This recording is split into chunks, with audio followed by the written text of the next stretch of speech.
रहमान रहीम। उम्मीद करता हूँ तमाम दोस्त खैर वफ़ियत से होंगे और अपने काम काज में मसरूफ़ होंगे। सबसे पहले मैं तमाम दोस्तों का शुक्रगुज़ार हूँ जिन्होंने मेरी वीडियो के ऊपर इतना अच्छा रिस्पांस दिया, वीडियो को लाइक किया, शेयर किया और मेरे चैनल को सब्सक्राइब भी किया, उसके लिए शुक्रगुज़ार हैं। आज की इस वीडियो में हम पेपर कंपोजिशंस के ऊपर बात करने जा रहे हैं, तो चलते हैं वाइट बोर्ड की तरफ। पेपर कंपोजिशंस की अगर बात की जाए तो आपका पेपर 100 मार्क्स के ऊपर मुश्तमिल होगा, जिसमें 80 मार्क्स जो होंगे सब्जेक्ट ऑब्जेक्टिव टाइप के होंगे और सब्जेक्टिव टाइप के 20 मार्क्स होंगे और टोटल मार्क्स आपके 100 हो जाएंगे। Let us discuss one by one. अभी ऑब्जेक्टिव टाइप जो है 80 मार्क्स का जो एरियाज़ होंगे वो कौन कौन से होंगे, तो इंग्लिश सबसे पहला जो पोर्शन है उसके ऊपर बात कर लेते हैं। इंग्लिश के आपके 15 MCQs होंगे, मतलब ये कि 80 MCQs में से 15 जो MCQs होंगे वो इंग्लिश के होंगे। अभी मैंने जो लास्ट टाइम जो पेपर गुजरे हैं, तकरीबन 4 साल के मैंने पेपर्स को एनालाइज़ किया है, तो मैं इस नतीजे के ऊपर पहुंचा हूं कि वो एग्ज़ामिनर जो है वो इन एरियाज़ को टारगेट कर रहा है। अगर कोई स्टूडेंट्स इन एरियाज़ को तैयार कर लेता है तो इट्स मीन्स वो 15 में से 15 MCQs जो होते हैं वो 15 में से 15 नंबर ले सकता है। वो एरियाज़ कौन से हैं? सबसे पहले पार्ट्स ऑफ स्पीच को तैयार कर लें, स्पेशली पार्ट्स ऑफ स्पीच में वर्ब और दूसरा प्रेपोजिशन, इसको लाजमी तैयार करें। बाकी भी पढ़ें, ठीक है, लेकिन फोकस आपका इसके ऊपर होना चाहिए। उसके बाद टेंसेस है, टेंसेस तो इंतहाई ज़रूरी है, इसके ऊपर भी आपने काम करना है। विकैबलरी है, विकैबलरी में सिनोनिम्स आ जाते हैं, एंटोनिम्स आ जाते हैं, आपने इनके ऊपर भी काम करना है। उसके बाद स्पेल मिस्टेक्स भी देखी गई होंगी इंशाल्लाह, आपने जब आप पेपर पढ़ेंगे तो पेपर मैं इंशाल्लाह करवाऊंगा, ठीक है, तो स्पेल मिस्टेक्स भी होती हैं, तो वो लफ्ज़ दे देगा उसमें स्पेलिंग्स की मिस्टेक्स होंगी तो वो आपने उसको टिक मार करना होता है, ठीक है, मतलब ये कि 4 बबल्स होंगे उसमें से आपने एक को फिल करना होता है।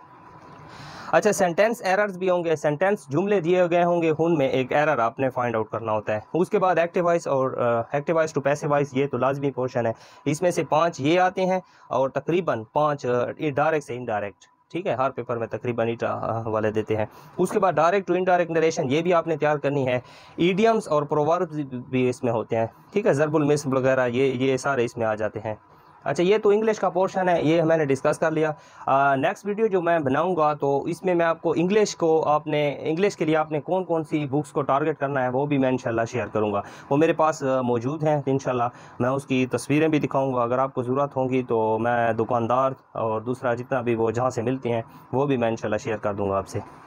अच्छा, दूसरा जो पोर्शन है वो उर्दू का है और उर्दू का पोर्शन 15 MCQs के ऊपर मुश्तमिल होगा, जिसमें उर्दू ग्रामर पता करेगा, उर्दू प्रोवर्ब्स पता करेगा, वर्ड मिस्टेक्स पता करेगा, सेंटेंस एरर्स भी उसमें होते हैं, ठीक है, इसमें रीअरेंज कर देगा सेंटेंस को, उससे आप वो सवाल पता करेगा। उसके बाद वर्ड्स मिस्टेक्स भी होती हैं, लफ्ज़ लिख लेगा, गलत लफ्ज़ लिख लेगा, वो कहेगा कि ये 4 हैं, इनमें से सही कौन सा है, ठीक है। उर्दू प्रोवर्ब्स ये ज़रबुल मिसल वगैरह पता करता है। उर्दू ग्रामर की गलतियाँ ग्रामर्स में भी पता की जाती हैं, ठीक है, तो इस बात को आपने थोड़ा इसके ऊपर भी वर्क करना है। इसकी जो सेलेक्टिव रीडिंग्स हैं वो भी मैं इंशाल्लाह शेयर करूँगा, I will discuss in the next class. अच्छा, उसके बाद है मैथ, ये बड़ा इंपॉर्टेंट पोर्शन है। अक्सर जो स्टूडेंट्स हैं वो इसको छोड़ देते हैं। अगर आप इसको छोड़ेंगे तो इसका मतलब ये है कि अगर जिसको मैथ आता है तो उसको आप 15 नंबर का एक एज दे रहे हैं, ठीक है, तो इसके ऊपर आपने एक स्पेशली काम करना है। तो इंशाल्लाह मैं इसके ऊपर भी एक सेलेक्टिव रीडिंग्स भी बताऊंगा और इसके ऊपर किस तरह काम करना है, रोड मैप भी इंशाल्लाह बताऊंगा। तो उसमें मैथ में कौन कौन सी चीज़ें आपने तैयार करनी है, फ्रैक्शन तैयार करना है, परसेंटेज तैयार करना है, under root, algebra, equation, linear equation होती है, नंबर सिस्टम्स हो गया, बाइनरी, उसके बाद हमने पढ़ा था ऑक्टा वाला, हेक्साडेसिमल, ये सारे आपने ऑक्टल वो सारे तैयार करने हैं। उसके बाद आपने ratio and proportion, so this is the very very important, ये आपने लाजमी तैयार करना है।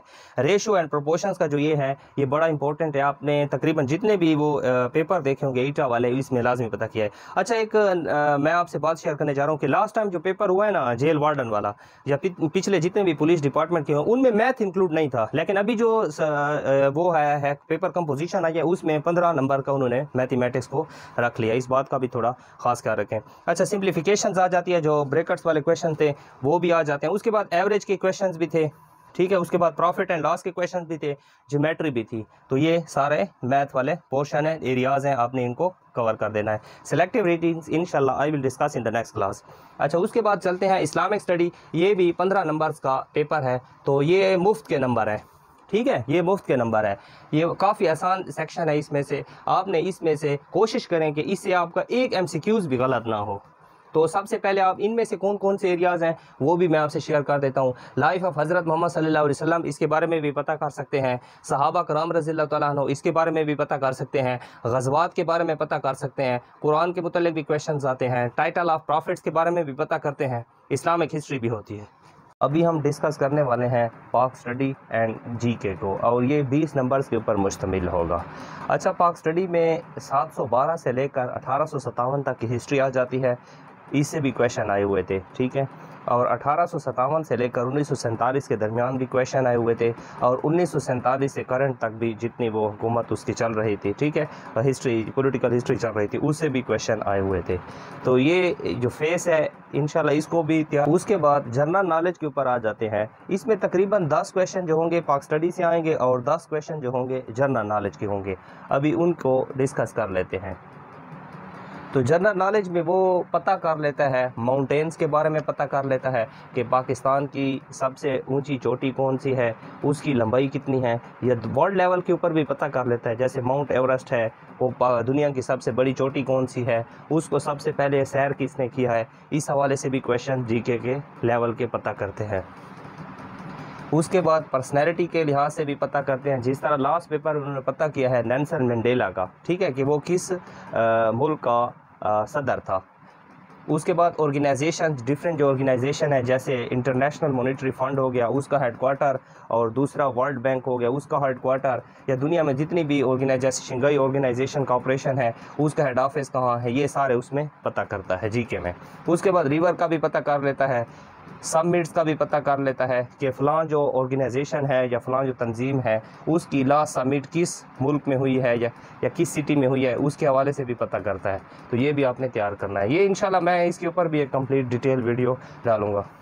करेंसी का भी बाज़ औक़ात पता कर लेता है, कैपिटल का भी पता कर लेता है। उसके बाद जो गवर्नमेंट्स के लेवल के क्वेश्चंस भी होते हैं कि करंट गवर्नमेंट में वज़ीर ख़जाना कौन है, वज़ीर कानून कौन है, इस हवाले से भी क्वेश्चंस आ जाते हैं। और इंटरनेशनल फोरम के ऊपर भी आ जाते हैं, जैसे तुर्की का सदर कौन है, नेपाल का सदर कौन है, ये इंडिया का सदर कौन है, इस हवाले से भी जीके में क्वेश्चंस आ जाते हैं। अभी बात करते हैं पेपर पार्ट बी की। पेपर पार्ट बी में कौन कौन सी चीज़ें होती हैं। सबसे पहले जो है ये फॉर्मेशन ऑफ सेंटेंस होता है जो 10 नंबर्स का ऊपर होता है, ठीक है। उसके बाद ट्रांसलेट इनटू उर्दू, उसके बाद इसके 5 नंबर होते हैं। उसके बाद ट्रांसलेट इनटू इंग्लिश, इसके भी 5 नंबर होते हैं। ये जो हमारा सेक्शन होता है ये 20 नंबर्स के ऊपर मुश्तमिल होता है, ठीक है। तो इंशाल्लाह ये भी मैं आपसे सारा एक ओवरऑल इसके ऊपर भी एक कंप्लीट वीडियो बनाऊंगा कि इसको आपने कैसे कवर करना है। वीडियो के एंड में जिन दोस्तों ने सवाल पता किए थे मैं उनको आंसर दे देता हूं, ठीक है। तो सबसे पहला जो सवाल है आफ्ताब अहमद चित्राली साहब ने पता किया कि जो पेपर शेयर किया है उसकी आंसर की भी शेयर कर दें। तो वो पेपर आंसर की तो मेरे पास नहीं है, इंशाल्लाह मैं वो कंप्लीट पेपर बोर्ड के ऊपर हल करवाऊँगा। अच्छा, उसके बाद दूसरा एक दोस्त है आमिर सईद साहब है, उन्होंने पता किया है कि फ़िज़िकल टेस्ट कब से शुरू होंगे। तो ये जुलाई वाला मंथ जो है ये तकरीबन अप्लाई में लगाएंगे, और 20 अगस्त तक ये एक्सपेक्टेड है फ़िज़िकल, इसको ध्यान में रखें। उसके बाद असलम लतीफ़ साहब हैं जिनका ताल्लुक़ लोअर दीर से है, उन्होंने पता किया है कि सर कद और बॉडी में कोई रियायत करते हैं। डी खान में तो नहीं की थी, ठीक है, शायद लोअर दीर में कर लें, ठीक है। डिपार्टमेंट की तरफ से आते हैं बंदे, वो भी साथ होते हैं, ऑनलाइन सारा सिस्टम चल रहा होता है। अच्छा, उसके बाद चौथा जो क्वेश्चन है शैला बाजी, सर मेरा ताल्लुक़ करक से है, पहले पाकिस्तान आर्मी से मैं हूँ, तो इसको ज्वाइन करना कैसा रहेगा। तो ये बहुत अच्छा रहेगा, ठीक है। आर्मी की सिलेक्शन दूर कर लेते हैं तो काफ़ी मुश्किल और टफ़ जॉब है, तो मैं आपको रिकमेंड करता हूँ कि आप इस फोर्स में आ जाइए, आप काफ़ी अच्छी है, ठीक है। आज की वीडियो में बस इतने सवाल थे। इंशाल्लाह आपका कोई भी सवाल या क्यूरी हो तो आप कमेंट में या व्हाट्सएप नंबर्स के ऊपर मुझसे रब्ता कर लिया करें। याद रहे कि जब भी रब्ता करें तो आप एक ऑफिशियल लैंग्वेज यूज़ करें, ठीक है। उर्दू आप पश्तो में बात करते हैं और मुझे बिल्कुल पश्तो की समझ नहीं आती, ठीक है। फिर मैं उर्दू लिखता हूँ, फिर आप दूसरा जो कमेंट होता है या मैसेज होता है आप उर्दू में करते हैं। तो मेरी तमाम दोस्तों से रिक्वेस्ट है कि कोई भी आपकी क्यूरी होती है उर्दू में वॉइस कर दिया करें। इंशाल्लाह मैं जब भी वक्तन फ़वक्तन जैसे ही फ्री होता हूँ तो मैं आपको रिप्लाई कर दूँगा। वीडियो अपने अख्ताम को पहुँची, इंशाल्लाह नेक्स्ट वीडियो के साथ मुलाकात होगी। दीजिए इजाज़त।